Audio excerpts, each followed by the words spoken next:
Woo, patch notes. Yeah, let's go, dude. October 8th. Patch notes have hit. Let's go. So they've got enough data and feedback on classes to do a broad pass outlier in dungeons, raid, and PvP. Class changes to Death Knight, Blood. I do play Blood DK, so that's kind of cool. Stand lane, vampiric strike damage increased by 30%. Wait, that's a lot actually. Because that already does a lot of damage.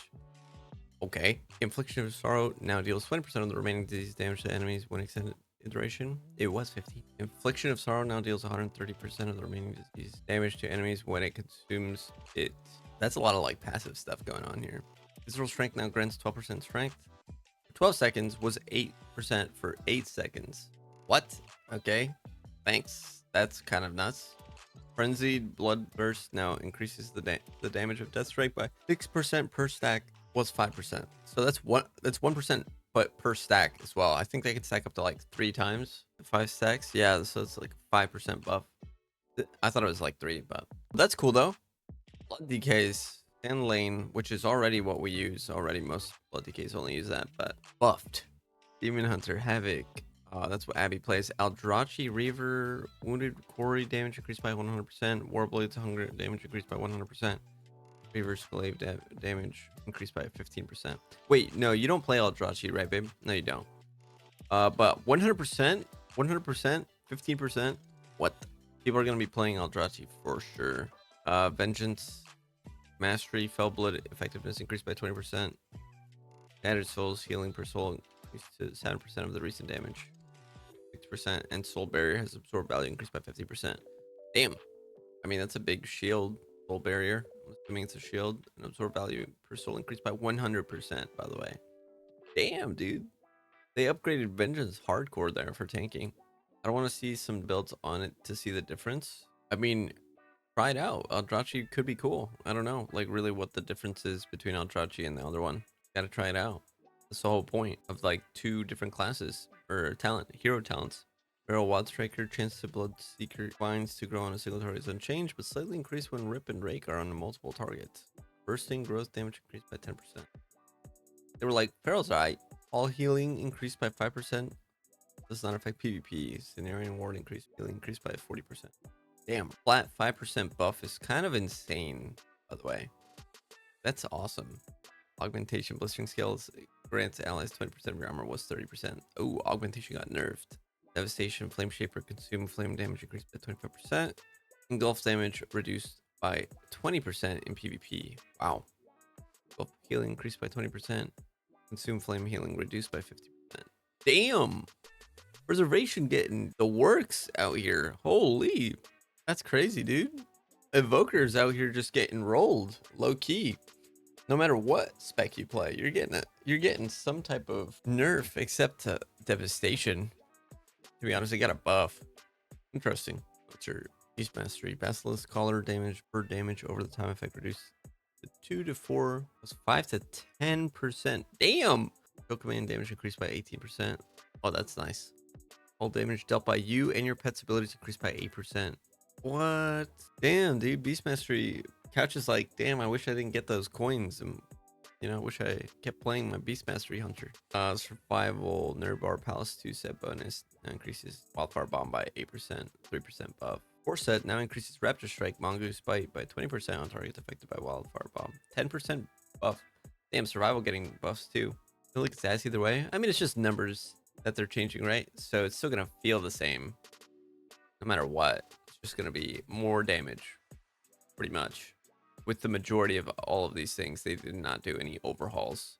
That's going to be coming up for Paladin, supposedly. I see. Yeah, I mean, I've never played a Beastmaster, but that was my least favorite spec when I did play Hunter. So, Mage, Frostfire, damage increased by 15%. Frostfire Infusion, damage increased by 50%. Frostfire Empowerment damage increased to 60%. 50%. Frostfire Mastery now grants 2 mastery, 1%. Honestly, I'm not gonna lie, the mage or Frostfire or ice mages feels really fun. Feels a lot more fun than the regular ass like Spellweaver shit. Frostfire definitely feels really good. Hero Talents, Mastery of Harmony, stored vitality causes an additional 40% healing, and damage was 25%. Damn. They buffing monks, which is good. I heard that Mistweaver's not that great. Windwalker's not that great. Brewmaster, you barely see any of them. Mastery of Harmony. Coalescence now causes Aspect of Harmony to increase damage and healing taken by 20%. Nice. U-Wave and Chi-Burst deals 100% increase more damage. Overwhelming Force increased to 20%. Mountain Stratagem increased damage to 5%. Just buffs, man. Buffs for Brewmaster. Holy. Nice. Well, that's good. I got that monk that I'm leveling. Who knows? Mastery of Harmony. Fix an issue that causes Coalescence. Nothing. Healing taken bring Aspect of Harmony. If Harmony Coalescence now causes aspect. I don't really actually know what that even means. So, it got a nerf though. Increased damage and healing taken by 20%. What's 30%? Found that we needed to reduce its effectiveness. Oh, it was something that happened. Oh, it wasn't working before, but I see. Yeah. So I got a buff though. Mistweaver got buffed as well, technically, but it was also a bug fix. Ended up revealing that it was too effective earlier. Okay. Conduit of the Celestials. No skills. It's damage with mastery combo strikes. I don't know really too much about Windwalker, but that's cool. I see protection here for prot. That makes me feel good. Holy Lightsmith Awakening now causes blessing of the force to spawn a sacred weapon when extended the duration of Edging Wrath. Hammer of Anvil's healing effect radius is increased to 20 yards. Was 5 yards. Hammer of Anvil's healing increased by 150%. Find guidance effect by 50%. All healing reduced by 5%. They removed that. Thank God. Fix the bug causing Dawnlight not have its healing reduced by beyond 5%. Oh. Dawnlight healing increased by 30%. Damn. Okay, Paladins literally just got buffed on that Lightsmith shit. That's awesome. That's great. Well, Prot honestly is probably the worst tank spec in the entire game, if not the worst spec in the entire tank spec, sorry. So all ability damage increased by 6%. Word of Glory healing increased by 20%. Light of Titans now heals over 10 seconds, 15, which is probably good because it heals more faster. Fails on light duration increased percent. I'm sorry, 6 seconds was 5 seconds.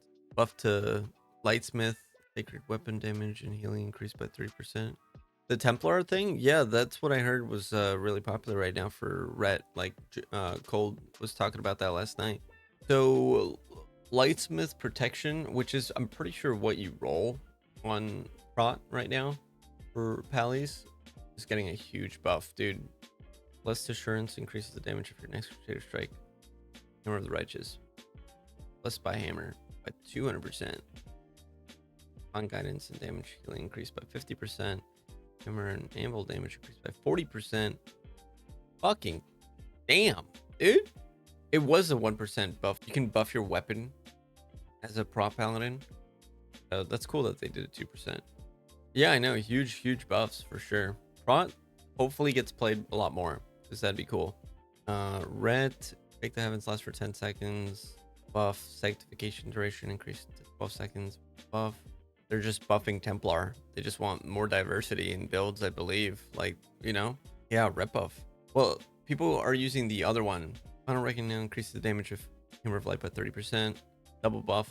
Holy Hammer of Light main target damage increased by 25%. Hammer of Light's secondary target damage increased by 75%. Herald of the Sun. Yeah, so Templar, what they're doing a lot of these is buffing classes, their hero talents that aren't being played enough, which is really good because, dude, that is like the best part about War Within with these class changes with the hero talents. You know what I mean? Like, it's just the fact that you can play like a certain type of Ret Paladin. You don't have to play like another, you know what I mean? So I just think it's cool to not have to conform to be playing like super meta shit. All right, we're not going to go over PvP, but Priest got a buff. Mind Blast damage, Shadow Word damage, increased by 10%. Void Bolt, Shadowy Apparition, lots of 10% buffs to Shadow Priest. Not only that, but these are not specifically for Archon or Void, whatever. These are seriously just flat buffs to Priest, which is great. And then, of course, Void Weaver having its buffs here as well. Rogue actually getting nerfed here for the poison. Wow. Chance to trigger Vile Tincture increase. Vile Tincture's poison damage now correctly affects a venom. Thrombotic Tincture now correctly applies upon gaining past X of Tincture. What's X? Vulnerability damage increased by 4%. Dispatch damage increased by 6. Dice Cut Bones. The Blade Flurry damage per missing target increased to 4%. Outlaw getting buffed. Assassination getting corrections fixed. Good. Black Powder damage increased by 35%. I don't know what Subtlety really does, but that's pretty cool. Resto. Shamans are nothing else is being touched with Shamans, which is crazy, but probably good. Earth and Harmony now causes Earth Shield to reduce damage taken by 3%. Plus 5%. Acid Rain damage reduced by 20%. Resto got a slight nerf. Okay. Demonology pack of Arid Ruin. Doomguard Steel, 20% increased damage. Grimoire, Felguard now increases the damage to the Felguard by 60%. Felguard damage increased by 10%. Boomhounds, Boom Slash damage increased by 20%. Nice. So I don't see any Arms Warrior changes. Sag as an Arms Warrior main. I'm sad. Hero talent, so Colossal. Imperial Bleed causes Colossal Might to increase the damage. Apply deep wounds and run by 3%. Also, no stranger to pain increases total damage ignored by ignore pain. I mean, that's not enough to like sway anybody to play Colossus at all. Like, I'm not gonna lie, that's literally not enough to justify playing Colossus. It's super clunky. It takes too long to proc that thing. Just not there's no point in playing Colossus over Slayer. Not gonna lie. So some buffs to Mountain Thane, which is good. Tanking. Slayer, culling cyclone bonus blade storm damage reduced to 10%. Great. So I got a nerf. Awesome. Opportunities now. Increases the damage and critical strike of your next overpower or raging blow by 20%. Okay. So I literally, as an Arms Warrior, just got nerfed. Everything else, that sucks for me. Bloodthirst increases the damage of your next rampage by 15%. Right. I heard about this last night where it's literally just a stronger buff to the 2 and 4 set. And then Mountain Thane got buff for Fury as well. Mountain Thaner. Okay, you know what? That's fine. Whatever. It is what it is. Lots of good buffs. Lots of good buffs. Disappointed Arms Warrior did not get anything. It's kind of just been behind Fury this whole time. And then now they nerf Fury, but then they're like, let's actually take it back a little bit, which is weird. I'm glad they didn't just like gut the #1 things, by the way, like with Evoker. You know what I mean? I'm glad they didn't just gut that. And I'm glad that they're giving like a lot of good dynamics to the hero talents and everything like that. So, but everything looks solid, man. I'm excited.